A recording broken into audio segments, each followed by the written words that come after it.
to order, or hearing to order. It's March 11th, 2025, RTR 24-0040. I'll have all the board members introduce themselves. I'll start off to my left. Lieutenant Eddie Rogers.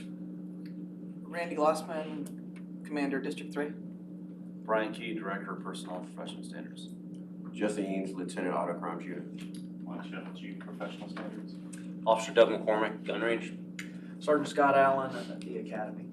Gabby Young, Chief Legal Affairs Advisor. The floor leader is responsible for explaining the hearing process and initiating questions for each testifying member, and the floor leader today will be Lieutenant Jesse Eanes. All right. Can I please have all testifying members approach the board, please?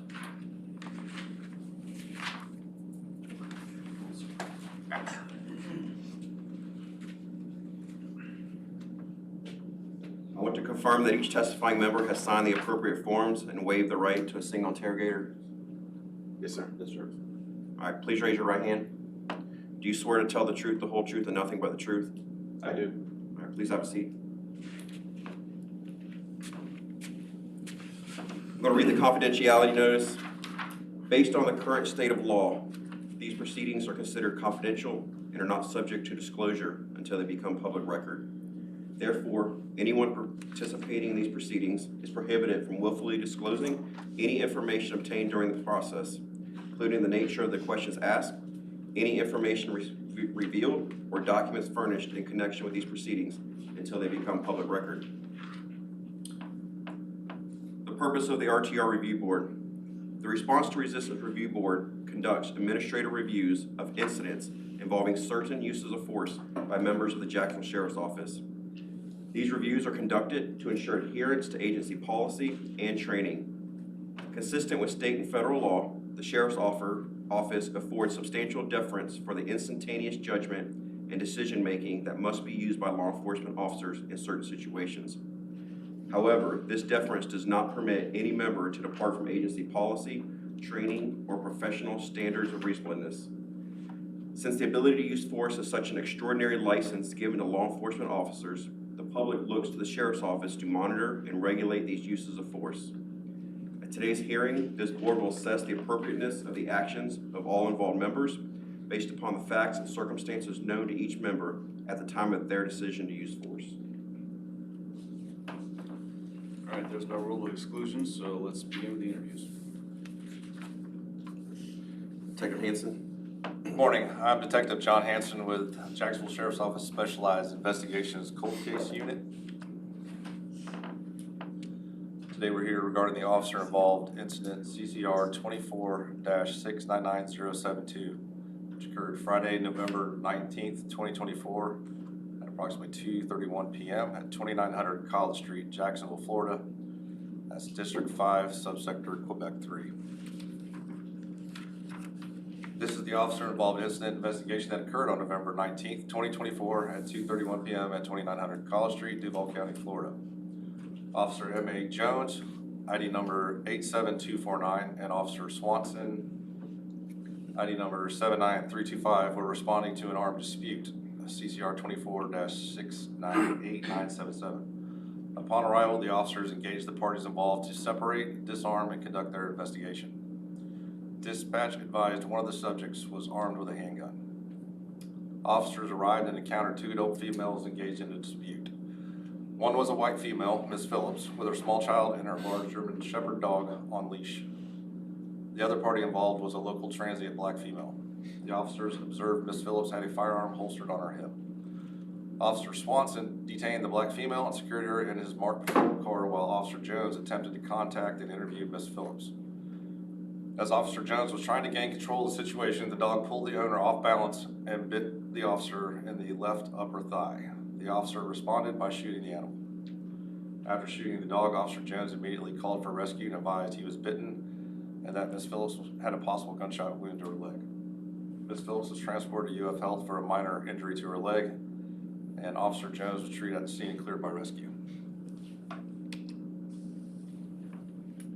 Here's a photo of Officer M.A. Jones, ID number 87249, District 5, Watch 4 Blue, employment date 07-2023.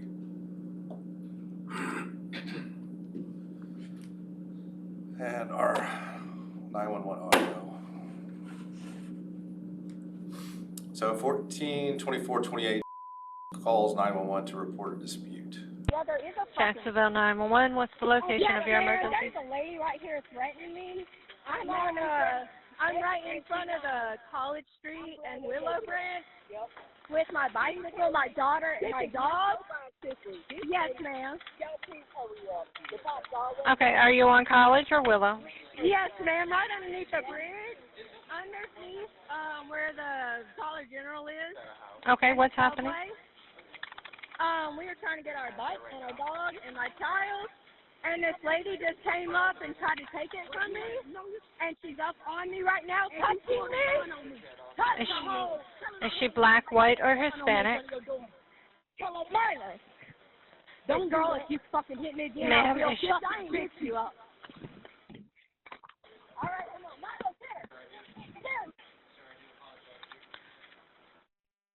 Ma'am?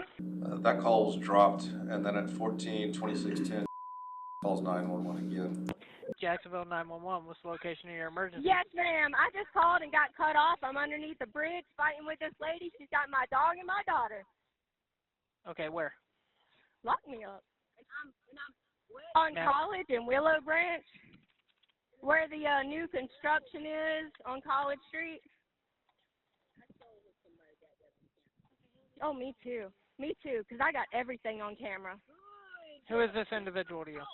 I don't know who she is. She came up to me, my daughter, and my dog. No, I did not. I don't even know who the fuck Okay. you are. Does anybody have any weapons? I do. I have a concealed carry for a pistol, and I have not shot her. My dog is standing here with her and Okay, everything. ma'am, this is his training officer. Do you have the weapon on you where it's visible? I do. It's in my pocket, though. I have not got it out right now. Okay, what pocket But is if it she in? gets near my daughter or anything, I will shoot her. Okay, what pocket is it in? Left. I don't care what color you are.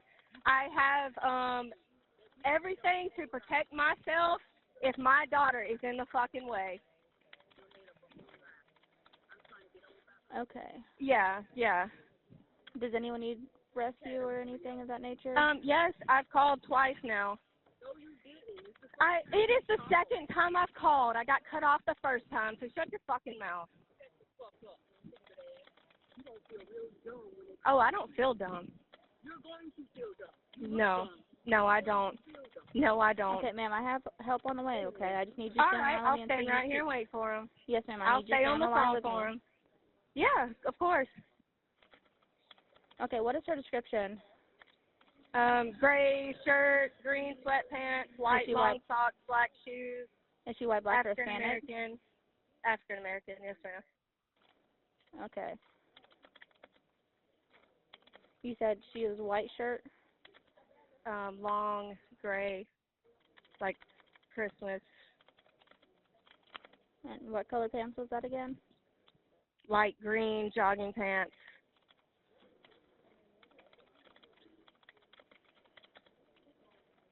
Okay, and she has no weapons. It was just you that has your gun in your left Yes, pocket? and my dog.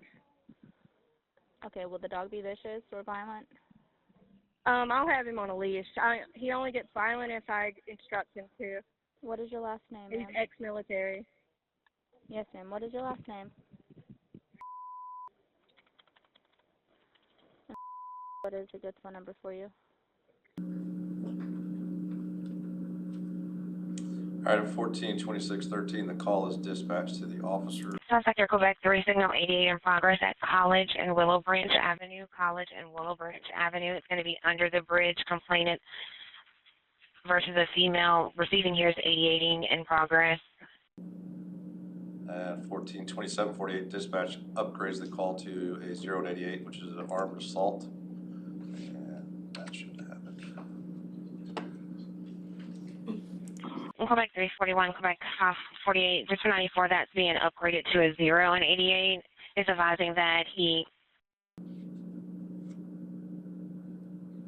At 14-27-57, dispatch advises that someone is armed, signal 0, with a gun Someone signal 0 with a gun in a left pocket. 142803, Officer Jones asked dispatch to see which person has the firearm. Go back 548. Can you call back in and see who has the signal 0? At 142842, Officer Jones and Officer Swanson arrive on scene before learning which party involved is armed. There's no audio of that. At 143149, Officer Jones advises shots were fired by him and requests rescue. Go back 341. Shots fired by myself. Get us one more unit at this location. I have a dog bite to the left side of my leg. Also start rescue. And at 143310, Officer Jones advises the female Jamie Phillips has a gunshot wound to the leg.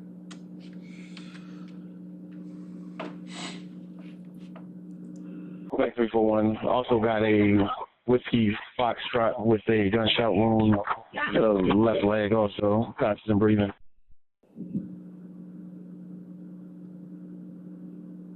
143441, Officer Swanson arrives at JFRD. Officer Swanson advises JFRD to stand by. Tell him to stand by for now. She's not tying the dog up, so we cannot provide aid to her. And at 143906, Lieutenant Gay arrives on scene. 150, 1097. And then you got at 150852, Animal Control arrives. Animal Control's arriving down here at college.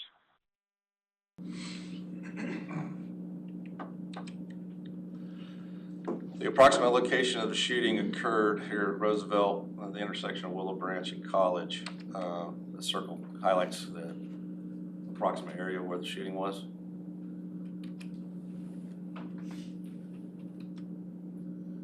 And here we have Officer Jones was approximately 15 to 20 feet from Ms. Phillips when the dog pulled Phillips off balance while closing the gap with Officer Jones. The dog was on leash that is approximately 6 to 8 feet long.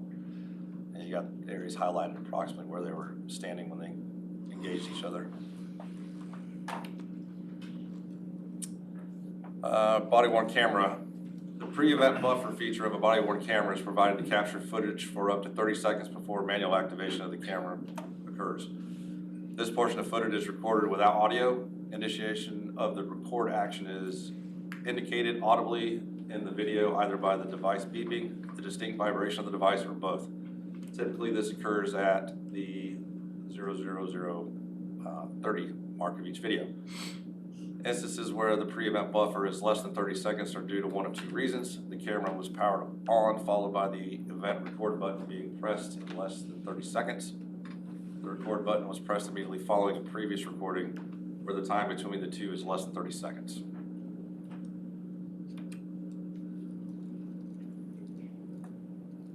This is just a screenshot captured from the BWC, which shows the firearm on Ms. Phillips. And here we have the body-worn camera. Who has the gun?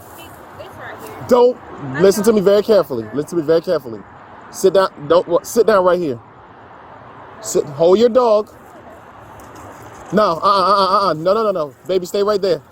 Keep that baby over there. You sit down.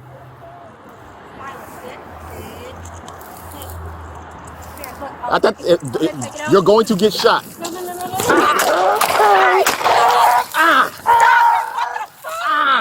That's what I said, let me sit him down!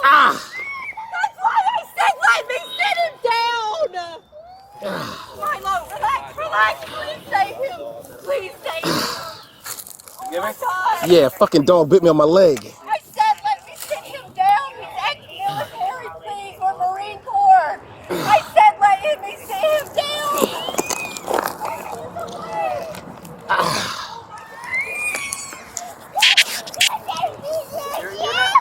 Back 341. Shots fired by myself. Get us one more unit here at this location. I have a dog bite to the left side of my leg. Also start rescue. You killed my dog! You killed my dog! Oh my God!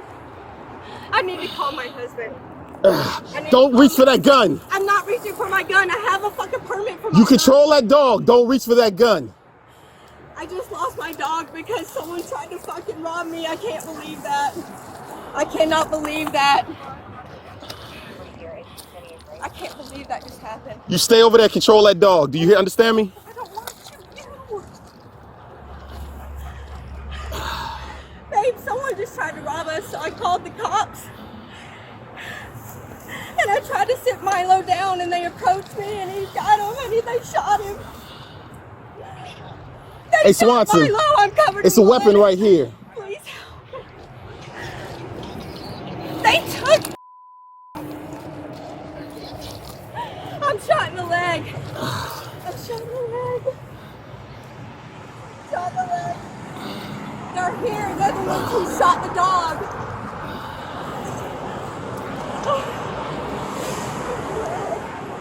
Quebec 341 also got a whiskey foxtrot with a gunshot wound to the left leg also, conscious and breathing. I'm standing here with a gun. She's in the car.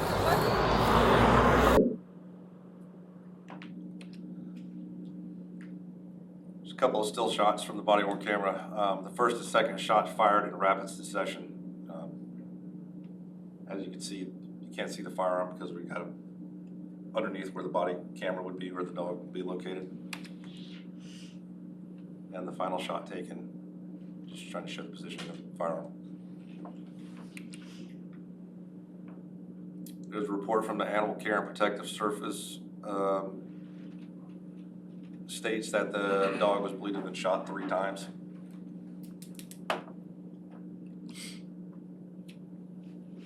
At the scene, we did recover 3 shell casings and a fragment with blood. That's a photo of the dog's leash. The bite mark on Officer Jones' pants.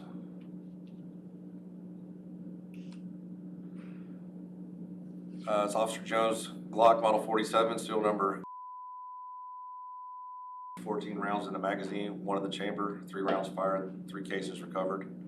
So consistent with a proper loadout. Just showing the injuries to Ms. Phillips' leg. X-rays taken could not determine if the injury was a bullet fragment or other debris from a ricochet. Ms. Phillips' weapon was a Smith & Wesson M&P Shield Plus, serial number 12 rounds in the magazine, 1 round in the chamber, 0 rounds fired. We did check NIBIN. NIBIN is the National Integrated Ballistic Information Network. It's a technology that compares recovered firearms casings and projectiles to a database of other recovered casings and projectiles in an effort to connect scenes or firearms. There were no matches. There's an ATF trace done on the firearm, and it was legally purchased by Ms. Phillips on 8/22/21.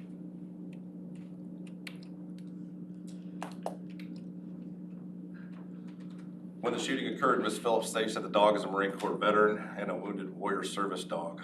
On 11/18/24, detectives contacted the Wounded Warrior Project and learned that the Phillips are not participants of the program, and Milo is not a service dog from that program. On 11/19/24, detectives went to the Phillips residence to check on Ms. Phillips and the dog Milo. Ms. Phillips was asked to clarify Milo's status as a service animal. She said she got the dog after her exit from the Marine Corps in 2015. The dog came from Oceanside, California, Sherry's Wounded Warrior Pack. Ms. Phillips stated that Milo was trained as a protection dog and a service animal for her post-traumatic stress disorder. Ms. Phillips also said that in 2015, Milo bit someone that was attempting to rob her while living in Kissimmee, Florida. Detectives contacted Animal Control in Kissimmee, Florida, and attempted to verify this incident.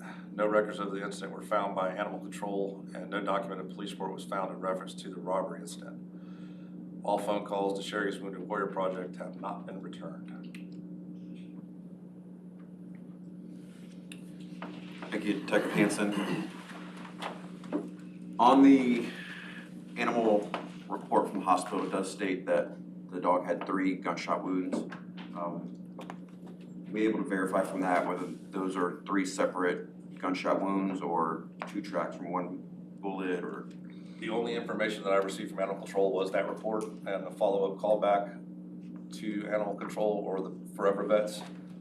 They advised me that they wouldn't release any information to me without the owner's approval. And that never happened because I never received a call back. Thank you. I have no further questions. Detective Hanson, we saw the one photograph of the pant leg from Officer Jones with the bite mark on it. Yes. Did we have any pictures of the injury underneath the pant leg? No, sir. There wasn't anything taken at the scene of that, and I asked Officer Jones after the fact, and there was no visible injury to the leg to photograph. So from your investigation, is it fair to say that whatever, I guess, ricochet off the rocks or fragment, whatever it was that struck Mrs. Phillips' leg was after I went through the dog and then ricocheted off? Yes, sir. Okay. But it's not an independent gunshot? Correct. Thanks.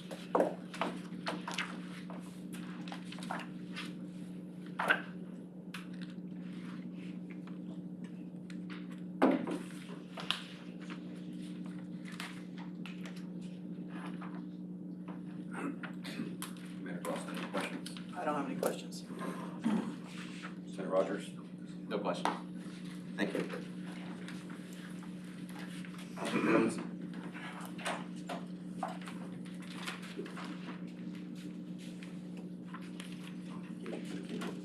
Keyboard.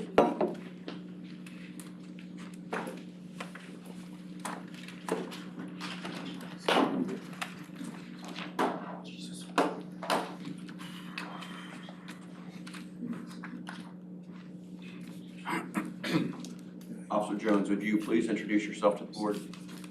Good morning, sir.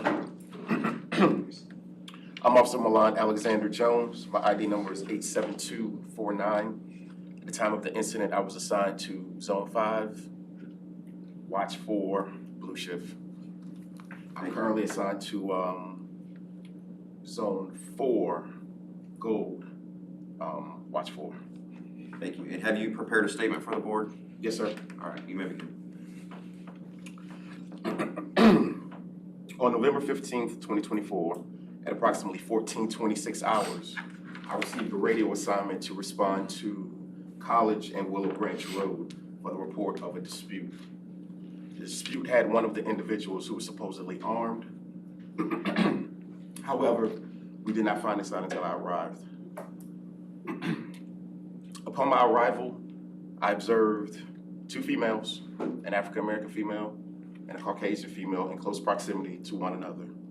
It appeared to me when I exited my vehicle that the Caucasian female was advancing on the African-American female. As I approached, I had already withdrew my JSO issued service weapon and kept it at the low ready, and I asked which one of the parties was armed with the firearm. The Caucasian female advised that she was the one that was armed, and as at that time, Officer Swanson got online with me, and we both worked together to take the African-American female into custody without incident. Swanson maintained less lethal cover while I maintained lethal cover at the time. While Swanson was walking the African-American female back, I then discovered that the Caucasian female was in the possession of a very large dog and a small toddler. My point of reference was to keep the toddler away from the armed female. Priority of life. Her life is more important than me, than the individual with the firearm. I attempted to keep her away from the female in the event that I had to fire. I did not want my rounds to come close to striking or hitting the innocent civilian, which was the toddler. While I was giving her commands to sit to try to secure her dog, the dog approached me and it bit me on my left thigh, causing extreme pain. My weapon was already at the low ready. I immediately fired my service weapon intentionally with the intent to get the animal to stop attacking me. The rounds had the desired effect, and once the desired effect was reached, I stopped firing my weapon. I assessed myself, and when I came to, I realized that there was a firearm laying on the ground. I advised my partner that there was a firearm on the ground. I also advised dispatcher that shots were fired by me and to start rescue.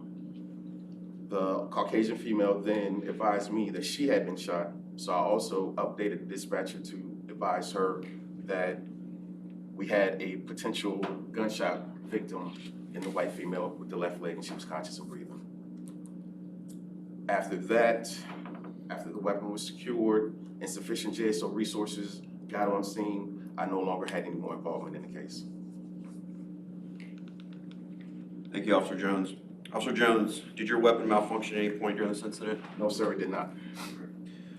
When the dog lunged at you, did it actually latch onto your leg, or did it bite, release, bite several times? Can you kind of explain what was happening there? Initially, when it bit and held on at the time, which is why I started firing. And you said you already had your weapon at the low ready. Yes, sir. When you fired your weapon. Can you just kind of talk about what because the white female was standing right behind the dog, just kind of talk about your backdrop at that point, what you saw, what was going through your mind at that point. My backdrop at the time, because I had my weapon at the low ready in the event that the dog did attack me, my backdrop at the time was the ground. The ground at the time, I believe, was soft, muddy. I thought it was soft, muddy area. However, it appears that it was the rocks that are next to the railroad tracks. No further questions. When the dog bites you and bites and holds on you, what's going through your head that could potentially be the outcome with that dog on your leg?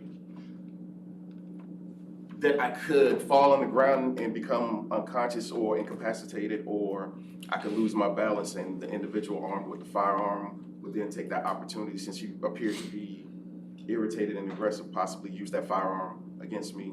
So I was more worried about staying on my feet and staying conscious so I didn't fall on the ground and become fall off balance or anything like that. Do you have prior law enforcement experience before JSO? Yes, sir, I do. What can you tell us about that? I did. I worked 25 years for the DC Police Department in Washington, DC. In that 25 years time, did you ever work around K-9 units? Yes, sir, I did. Were those dogs patrol dogs where they would engage suspects? Yes, sir. Have you seen injuries from police service dogs before? Yes, sir. Was that going through your mind at the time, the extent of the injury that they can cause? Yes, sir. You testified you guys made the decision to take the black female into custody first before the white female, even though you knew the white female was the one who was armed. Yes, sir. Can you walk through that, what you were thinking at the time? Information is not always accurate. However, given the information that we had at the time, it did suggest that the Caucasian female was armed. Swanson was right here on my left. We advised her to come to us, turn her back to us, come to the sound of my voice. That didn't really work out like I intended. However, it did have the desired effect that we were able to take her into custody, pat her down, make sure she didn't have anything on her, and she was secured in a JSO issued vehicle from there. Okay. With the other one knowing that they're armed, though, why would you choose the one who you didn't think was armed first to take into custody? She just happened to be the closest at the time. She was the closest one, and she was more compliant. I believe that we had dealt with her earlier for a trespass at the shopping center around the corner, and she was very passive. She wasn't aggressive. She was compliant. So I chose to deal with her because she had the demeanor that she wouldn't give us no back and forth, and it would be easier to secure her so we can then focus our attention on the young lady that was armed with a firearm. No further questions. So would you categorize or consider Mrs. Phillips as being uncooperative? Very. Non-compliant? Yes, sir. Okay. And that probably is what contributed to you being bitten and the dog being shot? Yes, sir. That's all I got. Officer Jones, had you ever dealt with Miss Phillips before, riding in that area? Not that I can recall, ma'am. I have nothing further. I have no questions. Thank you, Officer Jones. Anything else to add? Anything you'd like to add before we go to executive session? Totally up to you. You don't have to, but if you. Hindsight being 20/20. If I could have done it over, I probably would have had, once we secured the African American female, probably would have had the Caucasian female come down to us and use the push bumpers on our vehicles to tie the dog up and try to take her into custody from there instead of where we were. Detective Hanson, anything more to add? No, sir. Okay, thanks. All right, so we're now going to move into executive session. During this, the board will discuss the facts and circumstances of the case and determine if the officer was in compliance with agency policy and training. And at this point, we can facilitate a discussion and request input as needed from our representatives from the Training Academy, Gun Range, and Chief Legal Affairs Advisor.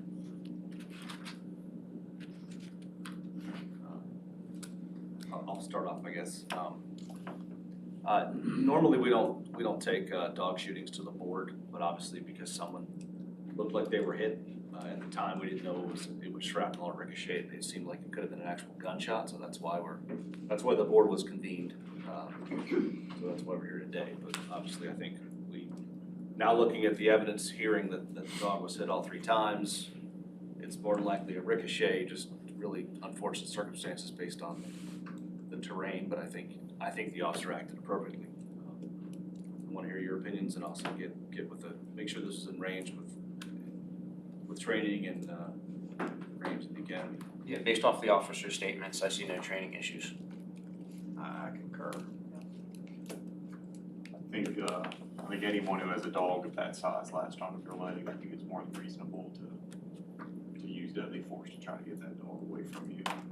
And obviously through your testimony and through the body-worn camera, it's clear that you had a downward angle or trying to account for your backdrop, trying to make sure that those rounds, when they did pass through, weren't going to strike an innocent person or another citizen there. So I see no concerns with that.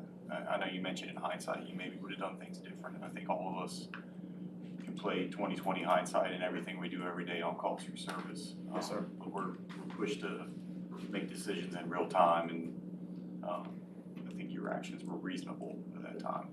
Thank you, sir. Yeah, I agree, and I think on top of having to deal with the dog, you still have the concern of the person who has the firearm. So you can't become incapacitated or fall down and risk that chance of having to deal with the armed person as well. So I think what Officer Jones did here was appropriate. Yeah, I agree. I think unfortunately for you, you were dealt a perfect storm, and you did the best you could with the cards you were given. So kudos for only hitting the dog. Thank you, ma'am. Yeah, and as someone that's not only been involved but been around numerous shootings like this, I concur with everything, and I would also state that that mark on her leg is nothing more than a fragment, so it's definitely not a gunshot. So. Legal, anything? No. All right, we'll start with Chief Shell. We'll go through the Response to Resistance Review Board sheet here. Was the member's use of deadly force justified based on the requirements established in Jacksonville Sheriff's Office policy? Yes. Yes. Yes. Yes. Yes. Did the member commit or potentially commit any other policy violation related to this incident? No. No. No. No. No. Does the member need any situational training either related to response to resistance tactics or to any other area in which the member is expected to be proficient? No. No. No. No. No. Okay, sign that. Okay, the board's recommendation is provided to the sheriff in the form of a summation, and upon reviewing the summation, the sheriff will ultimately determine the disposition of this case. Following the sheriff's decision, the principal officer will be given written notification of the disposition. And this hearing is adjourned at 9:34 a.m.